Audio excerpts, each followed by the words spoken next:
Okay, we are quick to blame the government and even previous governments in what has been happening, but have we identified the real cause of the conflict? Do we know what is the real cause? Is it really just about cattle? Well, for me, I've spoken to some of the leaders and residents from the area, and an interesting emerging narrative is that a lot of it has to do with geothermal energy, mining, and the which would make it a commercial war. Possibly, and there are also 2017 interests at that, because for certain leaders they depend on their communities to vote them into power, and if there's interspersing with different communities, it waters down their political strength. So for them, they might want a more harmonious voter pool to ensure that they retain their political influence in 2017. But also, what would be good would be if we could have further investigations into these allegations of energy being at the center of it all. Okay, Weda, KNHCR, has given a report that was pointing fingers at politicians and businessmen being, and according to what Noah is mentioning here, it looks like it could just be more of a commercial and political war rather than cattle rustling. And you're talking about having a buffer zone. Would that really sort it out? Now, let me tell you, I think these are things I call armchair solutions.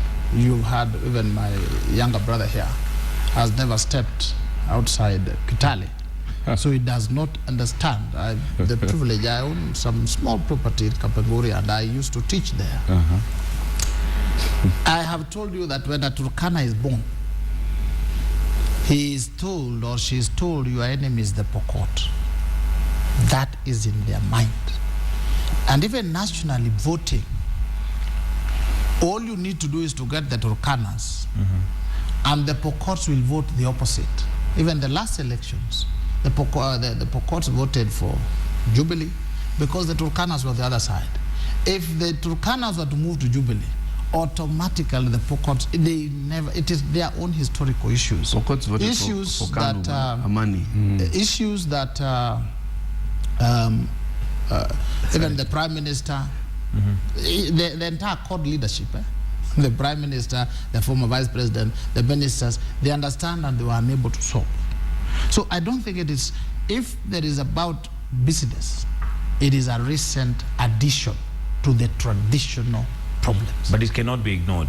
It cannot be ignored, I accept. But it is, we have to deal with the root causes. The root causes, the hatred which has been planted over the years, cattle being the basis, okay?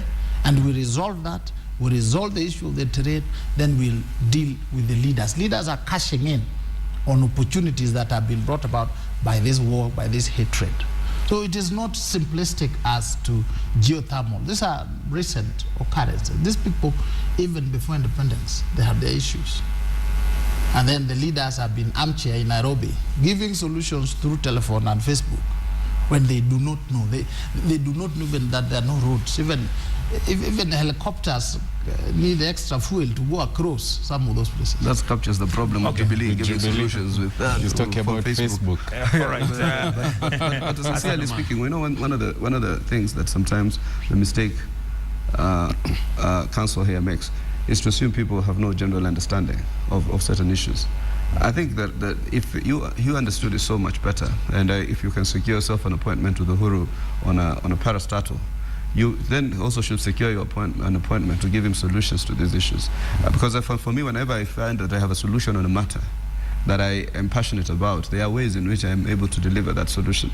So I think what happens is it is fallacious to believe that this is a historical problem and therefore we it's almost surrender to destiny.